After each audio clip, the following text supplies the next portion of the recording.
morning, everybody. This is Lainey from Camp Joy Farms. I'm just going to jump in with something today. I've had a video on my mind since since right after I started this channel last November. I said in the very first little 4 or 5 minute video, just introducing my channel, I said that I was going to have book reviews.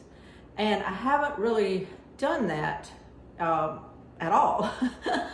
And one of the reasons that held me back was there are good books out there, and I have some, but I was excited around that time because I was starting my gardening business, and I had just trying to gather information. Everybody does that when they're starting any kind of business. So though I had a couple little books that I enjoyed, one of which I have right here, and it's a book that lots of people know.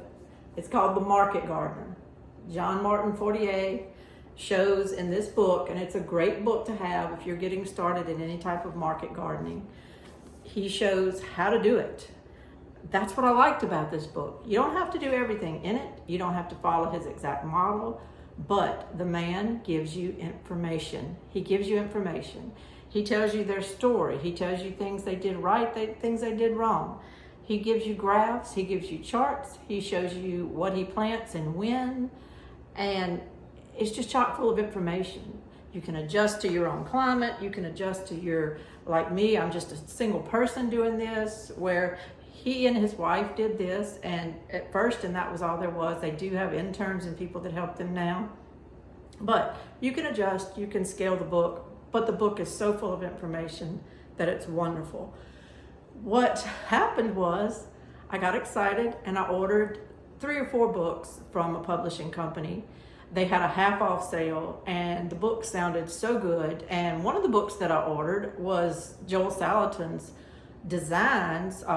He collaborated with another man, Chris, and Chris did the designs. And I apologize, I don't have his last name right here.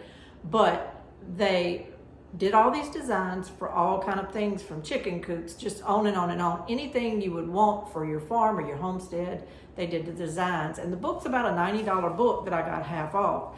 So for that, I was thankful. There are good resources out there, and they are available. What shocked me were the other books that I ordered. I started reading one that I really, really wanted to read. It was really the reason I ordered the books to begin with, and it was about a single crop. I'm not going to say the name of the book, and I'm not going to say the crop because it would give away everything. And the reason I'm holding that back, and the reason it's taken me so long from the end of last year to July to even do this video, is because if I had done it back then when I was reading these books, I would have done a very mean and very horrible video, because the books made me more angry than anything. And I was shocked about that. I'm ordering gardening books. I'm ordering books to teach me about gardening, and books were coming in, and I was reading them, and they were insulting. They were insulting. They were using a lot of this race theory stuff that's going around in these books. They were insulting white people. They were insulting Americans. These were books about gardening that were taking everything to a whole political level of just mind control. And I was shocked. I was really shocked. And one of the books even said, you might be saying why this book is political, but if agriculture is anything in this world, it's political. And well, I didn't really know that. I mean, I know there's government programs, I know there's farmers, and I know there's politics involved and stuff. But just the terminology agriculture or farming or whatever, I don't hear those words and think politics. I do now. I do now. These books have woke me up as to how much all that has infiltrated what we look at. Innocent people who don't have huge agendas, innocent people who just want food, who just want to be part of the process of growing food. It has woken us up to the fact that it's an agenda-driven industry. It can be. Not everyone in it is doing that, but a lot of people are. And a lot of people who aren't even in those industries are trying to control those industries through politics, through agendas. So I was just shocked. The book about the single crop, the Southern crop, it started off like that. The author had a little dialogue going with the crop. It's like a personification technique that a lot of children's books use and things. And he was talking to this crop and insulting America and all as he went, insulting people that didn't appreciate this crop like they should appreciate it. I just quit reading the book. The book is I think the back of the book is chock full of information about this particular vegetable. It's chock full of information. It is highly recommended as a must read by some homesteaders. I put it up. It's on my shelf. I still have it. I'm just going to use it as a resource book to go to if I have a particular question about that vegetable. But I'm not going to read it for enjoyment. I'm not going to read all the extra little commentary that goes on with the book. I'm just simply going to use it for a glossary for some of the indexes that it has, for some of the charts that it has, for the definitions that it has of some of the things around this particular vegetable. I'm just going to use it like that. The book itself, to me, was a turnoff. Sometimes people will put in my comments, you're so calm, your voice is so calm, and I enjoy listening to you and everything. And I appreciate that. But I can get fired up when I want to. And I've just decided, because of things going on in the world today, I'm going to go ahead and do this video. But I'm also listening to my conscience, which is God talking to me, that says, don't be ugly. Don't make this an ugly video.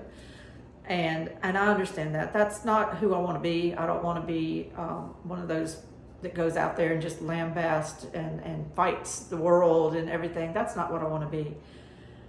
But I do want to do this video because I think it is relevant. I think it's relevant to what's going on in the world today, especially when you're hearing things in the Netherlands and all of the trucking things that went on in Canada, but also in the Netherlands where they're really, really just cutting farmers off at the knees.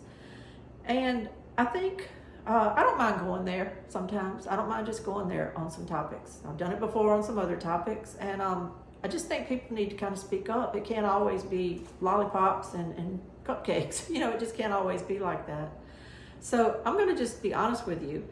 That first book about the vegetable, okay, it's on my shelf, and I'll just use it as a reference guide. So I put it back, and I didn't read it anymore. So I got out the next book, and I was really excited about reading this next book. I won't give the title to it either because I don't want to be that way today. But it purportedly showed you how to grow so much food on a quarter of an acre that you could just feed your town, And at the time, I was starting my 3 gardens. I knew in my mind what I was going to do. I was going to have these 3 garden plots. And if you add up the footage of those garden plots, it totaled probably about a quarter of an acre, 3 different gardens. So I was excited to read this book. I was really excited. Beautiful cover, beautiful taglines that sold the book to me. I read the taglines and it just sounded so interesting.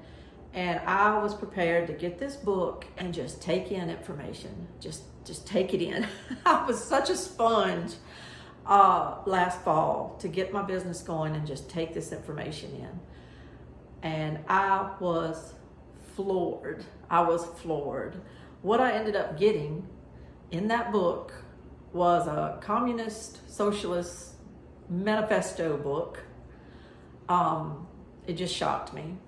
The first few chapters went after Big Ag in a big way, just went after it.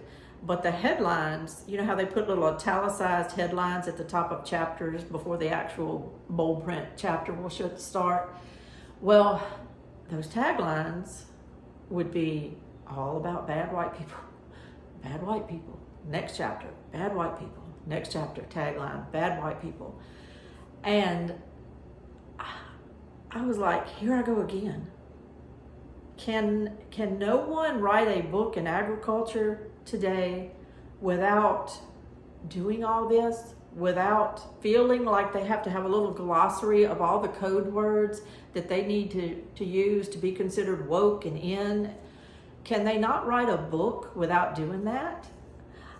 I kind of look at it like comedians. I used to think to myself, I couldn't let my kids watch certain comedy shows. The jokes might be funny, the people might be funny, but they would use such awful, awful cuss words in there that you couldn't let your kids watch it.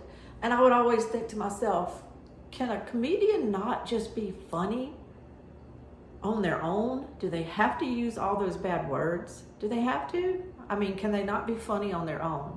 And that's what I was thinking when I got my second book from this same little order I made, that was jumping right into pitting the races against each other. Just everything was all about indigenous and blah, blah, blah. And just anyone that wasn't that was just terrible and had ruined the world. We had colonized the world and ruined the world, and just everything. It was just horrible. And I get that those are popular things to learn in colleges and things like that nowadays.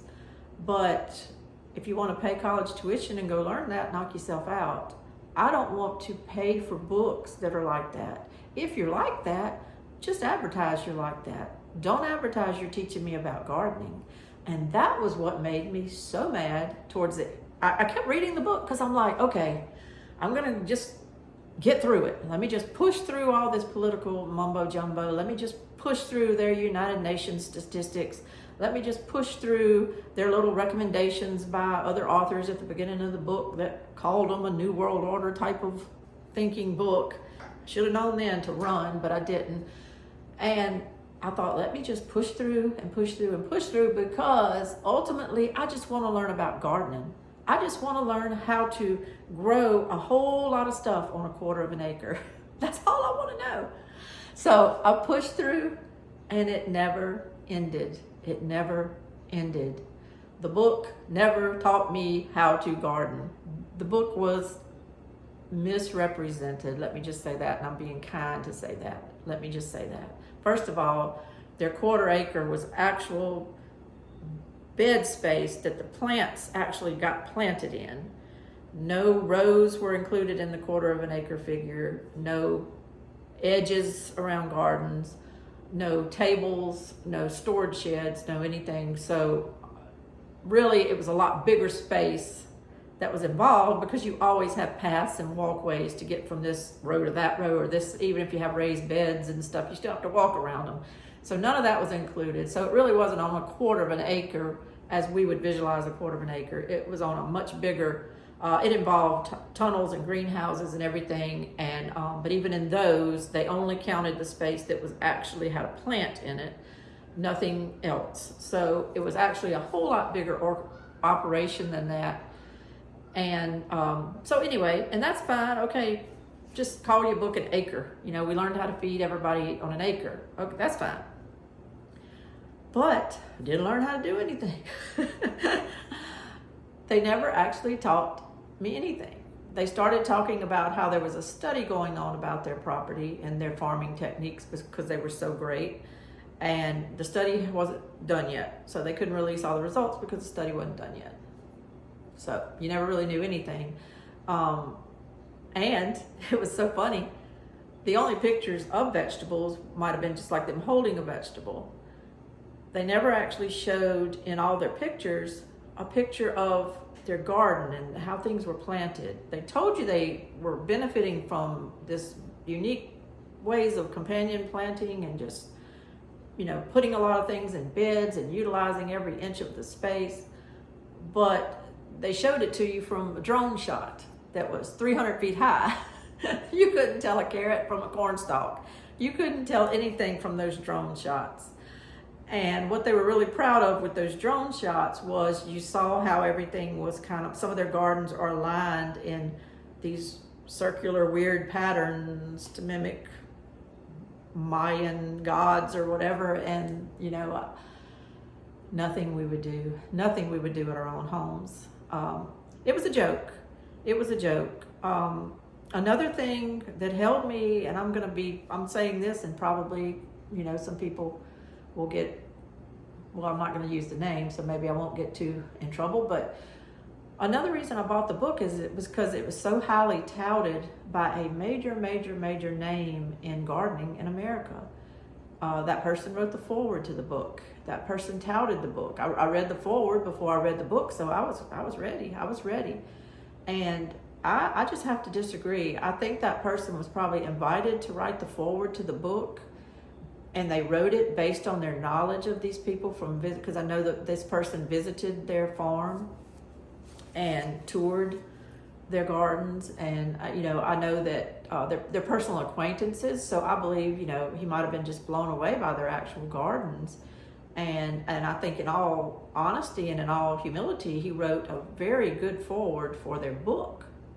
The problem was the book wasn't about growing food. The book was about growing food on the world scale, and how bad agriculture is, how bad tractors are, how bad fuel is, how we need to just churn up all our interstates and get rid of them and have no gravel roads, and we need to go back to complete forestation of the land, and people need to have the mom and dad working in the garden while the kids frolic in a pond, and how we need to suspend the unemployment systems in this world and not give anybody any help unless they're willing to take help by learning to farm and start micro farms. And they have a goal of 6 million micro farms in their country by the year so-and-so. And to do that, they're going to try to, coalesce all these government entities to help and to manage the programs, and on and on and on and on and on. And the very end of the book just flat out asks you to reimagine. I hate that word, reimagine, and I know what it means these days. I know what it means when all of a sudden everybody's asking you to reimagine everything. Reimagine law enforcement, reimagine education, reimagine government, reimagine gardening. Those are just code words for the agenda. You don't need to reimagine everything. It's always good to tweak something, to ponder things, to think, but please don't get swept away in all these reimagined agendas. You are being propagandized. Please don't get swept away in them. But these people at the very end of their book, and if I had just read this first, I would have never read the rest of the book, but they invited me to reimagine with them their vision of utopia for the world. And they even said, yes, when we say utopia, we know that people aren't going to like that word, but just go with us. Just reimagine for a little while the utopia that we're fixing to describe to you. And it was a bucolic utopia where little micro farms of people and families, and they have it figured out. They figure out how many families about in each little commune, how it should work, the types of jobs you'll need for that commune, and how to make that little commune self-supporting. And that's fine. I got nothing against communes if people want to live in a commune. I have nothing against it. But their goal is for 6 million of these little communes in their country, and with government assistance to realize their goals. And we're talking about people who are connected to lots of other people, to United Nations. They have past history with United Nations. So when these things are said, it's not just little gardeners talking. It's people who are taking their agendas. And it is an agenda because at the end of one paragraph, they had pounded and pounded and pounded on their agenda, just pounded it in. And then at the end, he said with an exclamation point, and this needs to be done before 2030. Out of nowhere, with no context in the world written in that book, he used 2030. This needs to be done by 2030, if not before. I know what 2030 means. That's the UN Sustainability Goals agenda that they're wanting to have instituted worldwide before 2030. But he put no context of that in his book. You just would have been sitting, if you didn't know anything, you'd be just sitting there looking and saying, why 2030? What in the world? What's he talking about? But that's what it is. And that's what this whole book was about. And every code word you can imagine was used in it. And I lost many brain cells reading it. So what does this have to do with a book recommendation? Well, that book didn't make it to my shelf to be used as a glossary. That book got culled as I'm cleaning out my house to get ready to sell the house to move. And when I say culled, I don't mean it went to Goodwill. It got culled. I wanted to today try to give you a counterbalance reference, because it scares me that there's so many books out there now that are woke, that are taking the beautiful, I believe, from the Garden of Eden on task of gardening, and they're perverting it into this wokeness and this equality, sustainability, goals of the United Nations agenda and the World Economic Forum, which, by the way, just came out with a document with the United Nations saying 2030 is too far away. We're going to speed things up. So if you haven't kept up with that, you need to read their new declaration between the World Economic Forum and the United Nations saying they want to speed all of this up. Just like that man in that book said. You need to be aware of all that. But I thought to myself, in light of everything going on where fertilizer supply chains are being attacked, where nitrogen has become an issue to where they don't want farmers farming because of nitrogen in the Netherlands, which is just a test ground. If you look at the Netherlands only as itself, you're not looking at the whole story. It's just a test ground. But I don't want to get into all of that stuff. What I wanted to do is just say, in light of all that, in light of all the headlines, that I'm just going to trust you're watching. I'm not Ice Age Farmer, and I'm not on here to show you graphs and charts and everything. You just need to do your own work, and you need to be awake. You need to be awake. So, that being said, I thought I would give you an alternative today of a book that I ordered from the same publishing company, and it came in with that same order, but I like it so much better. Now, I will tell you, and when you start reading this book, you're only going to be a few pages into it when you're going to know this man's politics. And I started thinking to myself when I started reading it, I'm like, oh no, here goes another one. Here goes another, another book. And I wasn't ever going to order anything from this publishing company again because I just don't want to pay money for this kind of stuff. But, and this man is well known too. He wasn't well known to me when I got this book, but his name is Will Bonsall. And a lot of people that have really been in the gardening world for a long time probably knew his name well. I did not know it until I ordered this book. However, just in doing a little research about him, I understand that he's been around a long time and that he actually helped found the Seed Savers Exchange in Iowa. He was with it and grew out seeds for them. That's one of the things that he does, that he kind of specializes in, that's his passion, is to save seeds from very rare varieties or varieties that are in danger of extinction of anything, but he kind of specializes in saving potato varieties, but he will do it with any type of vegetable. His goal in life is to just either be given or buy seeds once and never ever have to buy them again, plus start collections of those seeds so that other people can get them from parts all around the country and start growing these vegetables so that the vegetables will start being propagated and become widely available. They won't be so rare anymore. They won't be in danger of just going away if the one or two people that had the seeds quit growing them.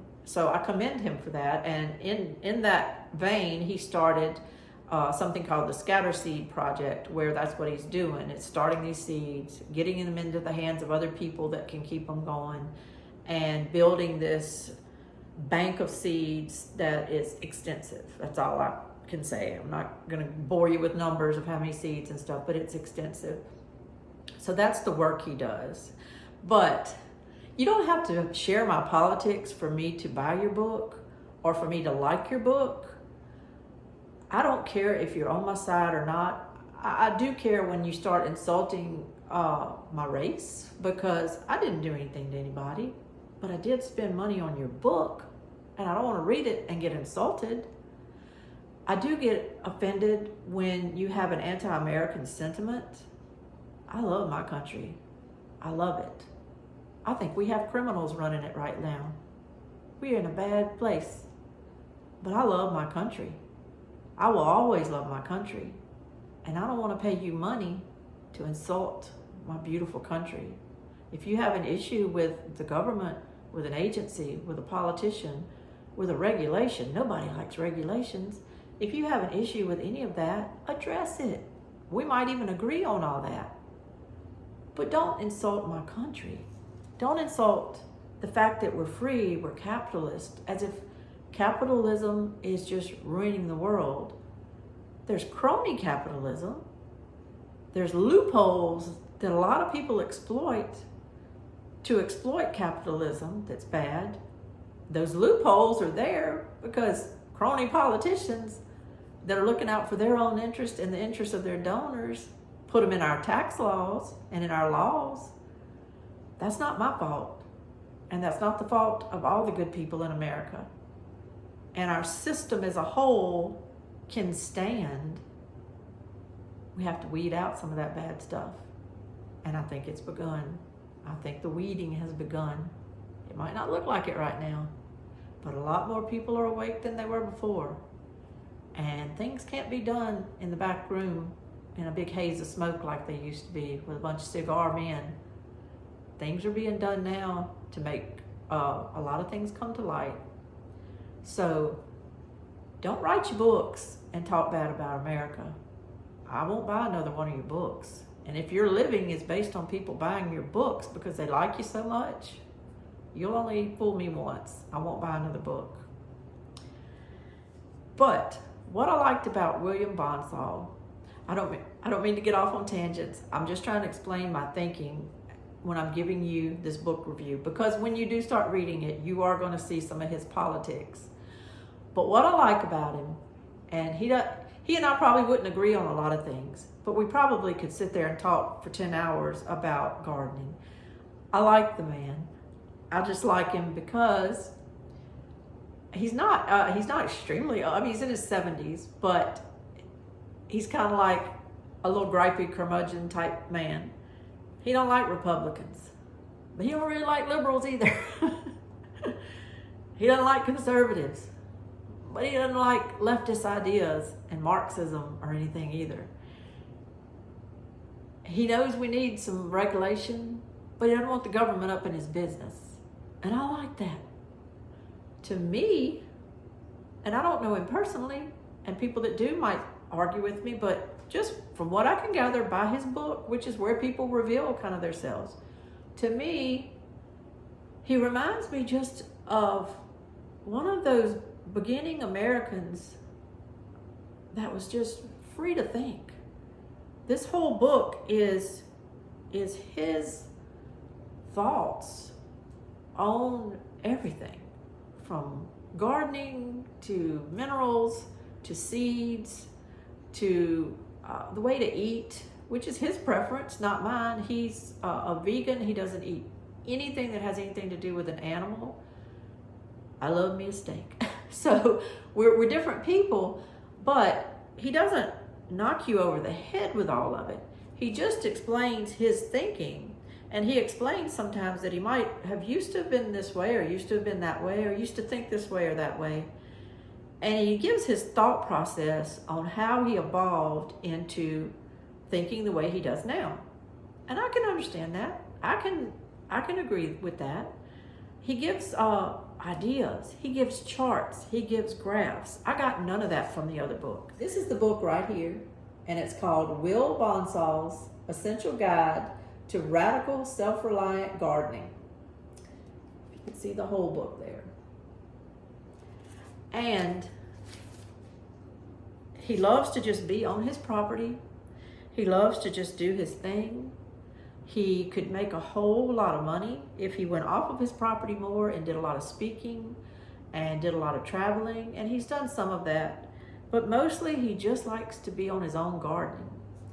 And unlike Jean-Martin Fourier, who is great, unlike him, Will Bonsall does not want a market garden. He does not want to, he's tried it a little bit and left that world. He feels that it's worth more to his family, to his money, the bottom line, to just grow and eat their own things, to consume what they grow themselves, to save money on what they have to buy and they have to eat. And I can go along with that too. Even though I did try kind of market gardening this year, I wasn't in a financial position of having to do it to feed our family.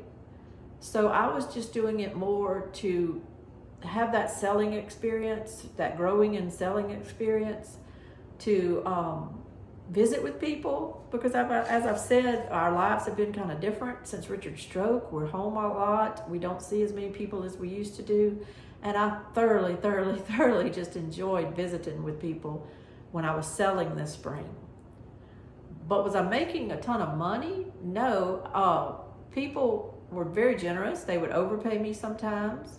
They would give me whatever I told them they owed, and then they would overpay me sometimes. So the world was good as far as that went.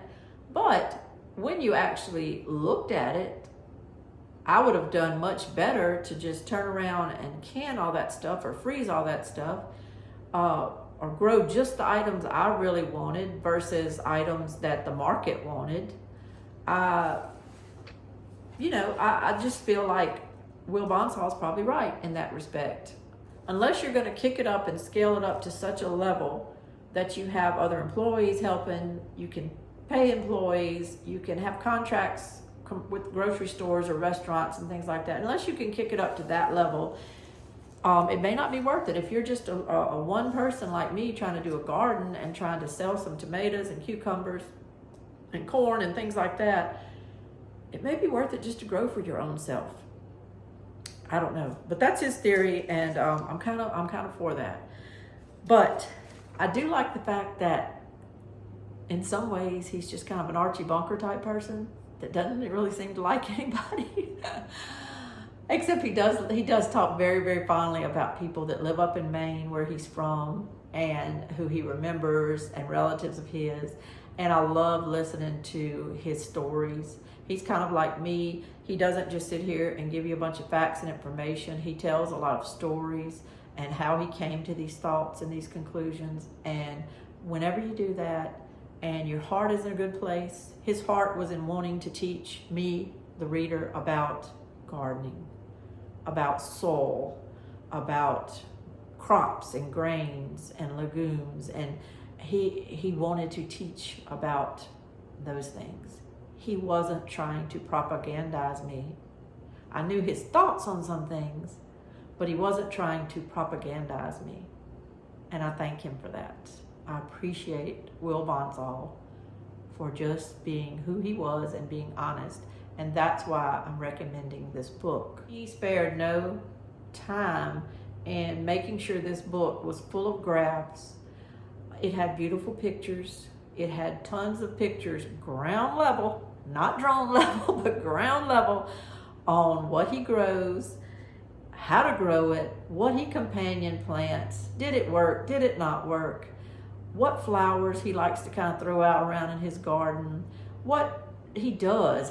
He doesn't just use cow panels, a lot of times for trellising. He actually goes in the forest and gets alder branches and makes these trellises that he puts his peas on and things like that. His goal, he said, is to try to figure out how to do things without spending a dime. He has to spend money like all of us sometimes, but his ultimate goal is how to do it without spending a dime. And I appreciate that. I want to know that too. I don't want to be having to run out and buy the black ground cover all the time and spend money on a lot of, even the Horta Nova netting. That gets expensive. That's not cheap. I want to know, how is this man growing so much food? And when you look at this book, he's growing a ton of food. He's even growing all his own oats and grains and stuff. It's amazing. On just a few acres in Maine in a very short growing season. And his passion is just contagious, and I love the book. So I would encourage you to get it. I'm just gonna open it wherever it's at here. See, he gives graphs in there about everything, a how-to. Find some of the beautiful pictures. There's just beautiful pictures in the book, and that's just one of them, but he's got just hundreds and hundreds of pictures in here showing how he grows things, how he lays out his gardens. He has swales in his yard, and how he uses those things. It's just amazing how he threshes.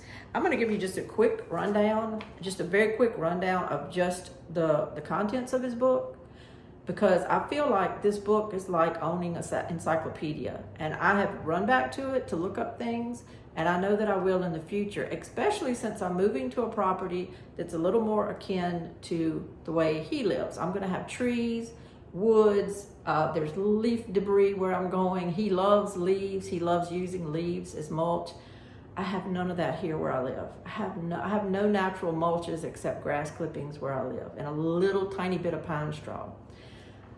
He has all of that on his property, and he shows how he uses it. And I'm gonna really get this book back out and look at it again this coming year versus having read it months ago. But you get 60 pages right off the bat on soil fertility, and he goes in depth. And he talks about things that he's learned in his life. I thought about Jessica at Roots and Refuge, because I know they're having issues with reclaiming that soil that she bought that was bad. And I thought to myself, I wonder if she has his book. I didn't comment about it because I would just be one of thousands of comments, so I never commented, but here it is. I would get Will Bonsall's book. 42 pages.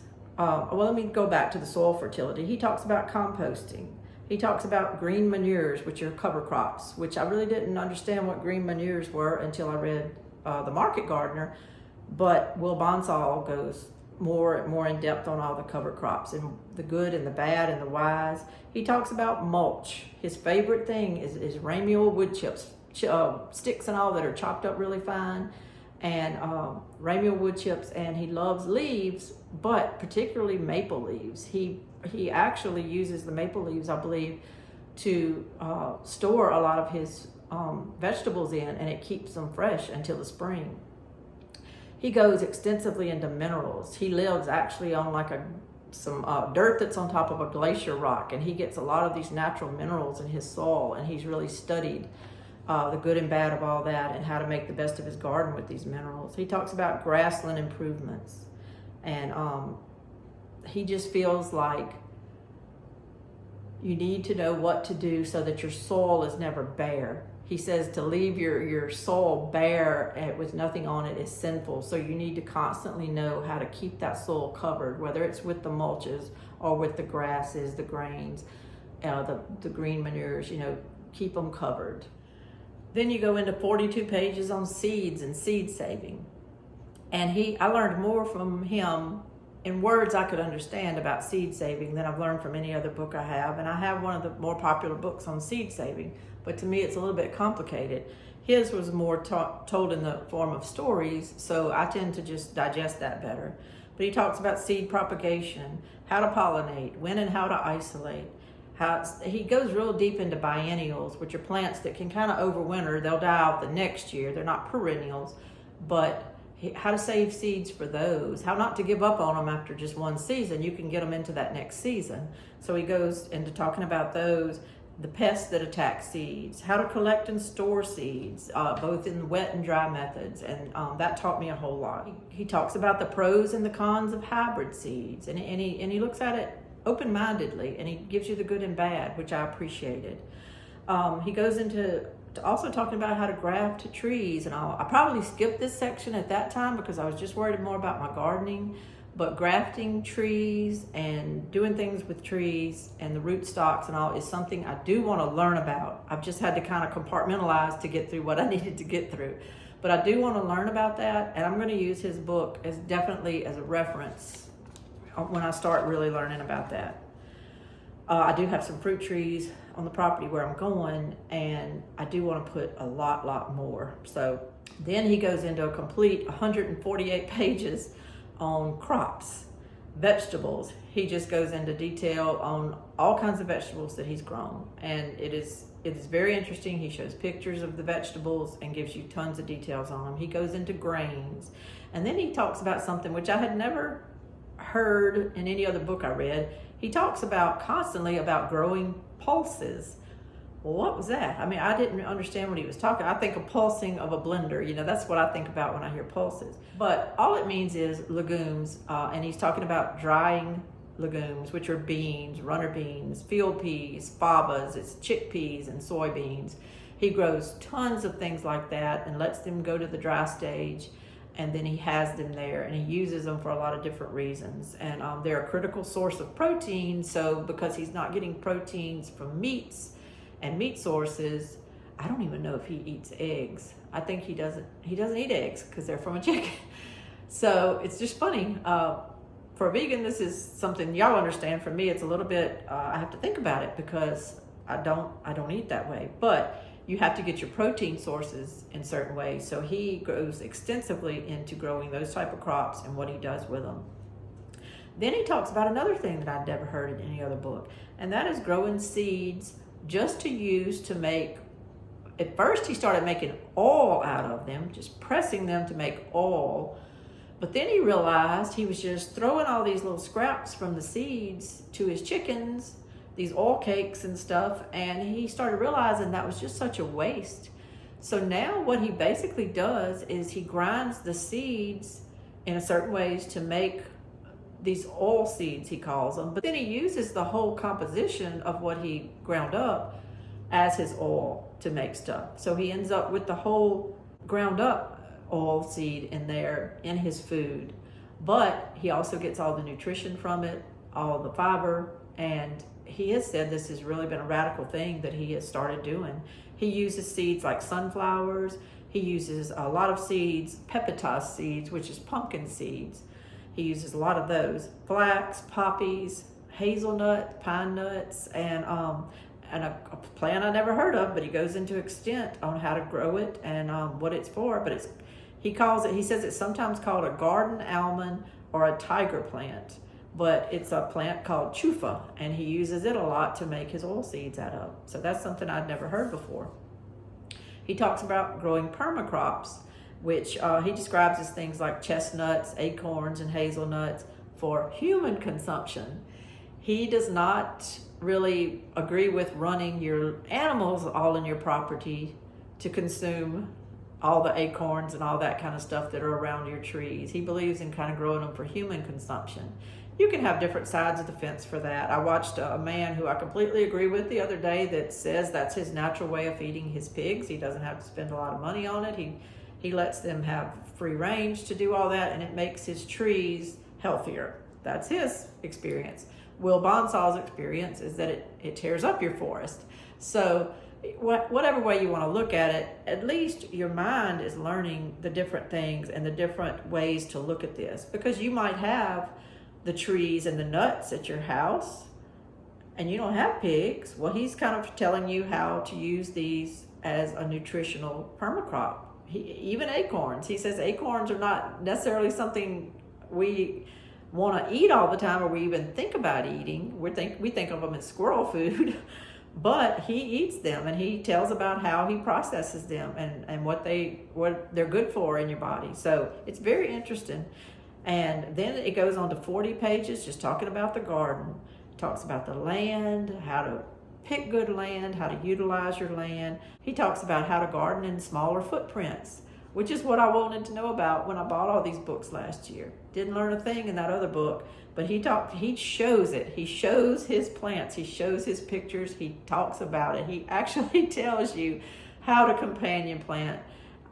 He tells you kind of like what little myths to ignore and what things work for him. So that's good to know. He talks about trellises and how to build things like that for no money and what he uses. And so that can just save you money and more than pay for the book. He talks about pests and diseases in your garden. He doesn't necessarily eradicate everything. He just kind of coexists with a lot of them. And I guess maybe that is even what helped me to learn to just kind of start chilling out when I saw a lot of bugs in my garden.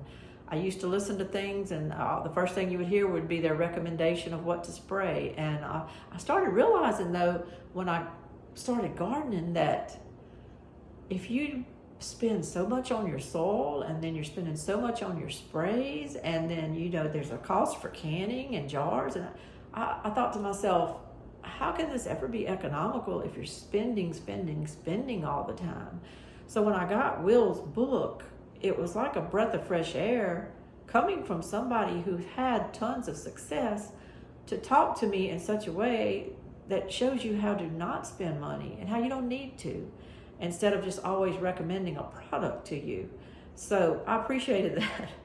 He rolls into 30 pages on how to use your harvest. And that was interesting.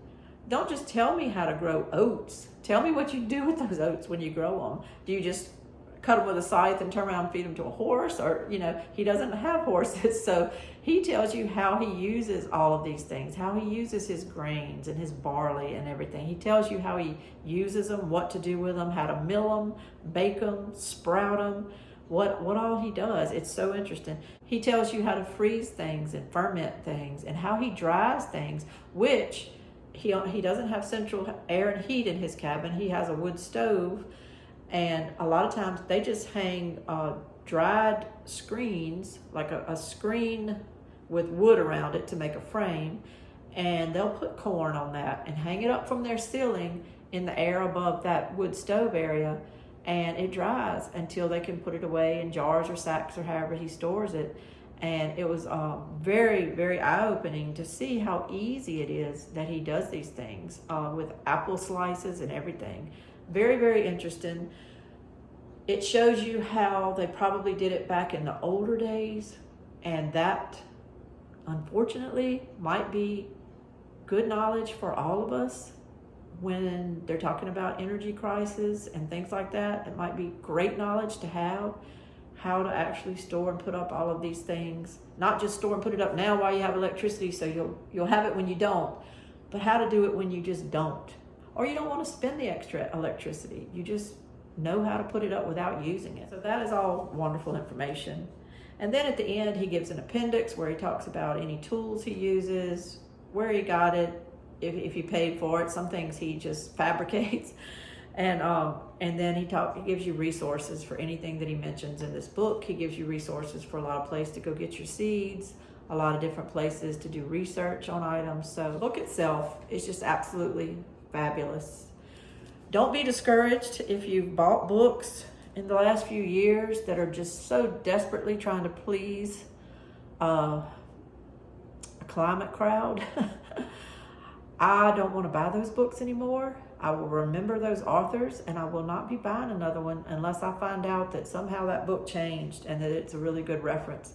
I don't want that nonsense. I don't want the nonsense. If you're going to write a book about climate change, call it a climate change book. Put it in that category and knock yourself out. Just write from the time you get up in the morning to the time you go to bed at night about climate change. If you want to write a book bashing everybody for their race, bashing people for their culture, bashing people for their country, knock yourself out. God bless America. Do it. Go for it. I don't care. Don't couch it under a book about gardening and sell me that bunk. Don't do that. That's mostly what this video is about today. Don't do that. If you're going to write a book about gardening, write a book about gardening. Teach me something. Teach me something. We don't have to agree on everything. We're not a clique. We're not a club. We don't have to agree on everything. But just teach me something. That's why I bought your book. That's why I bought it. I love this book. Google it and just see if you can find it. You may even can find it used somewhere. But I would highly recommend this book as a reference book for your shelf for a long, long time. This is my first book recommendation, and after reading all the different kinds of books I have on gardening, I just felt like I wanted to go with this first. I appreciate this man. I appreciate him being just who he is. I appreciate him just telling me his opinions on things and letting me know it was his opinions. He wasn't trying to propagandize me. He wasn't trying to mind control me. I don't want to be mind controlled. Just teach me what you know about gardening so that I can grow more food for my family and for my grandbabies. And I can help our family and our neighbors get through whatever might be coming. I appreciate that. I hope this first book recommendation helped. I hope that I didn't go too far off the scope about the other book, because I almost don't even want to give it any credence. However, I worry that a lot of people might end up buying it and getting in the same boat I was and just wasting their money. So if you can figure out what book that was, I say avoid it. And I say buy the books that'll teach you something. This is Lainey from Camp Joy Farms. Thank you so much for joining me. Get to reading, get to learning, get to canning, get to preserving, get to growing. It is past time. Do it now. Thank you so much. Bye-bye.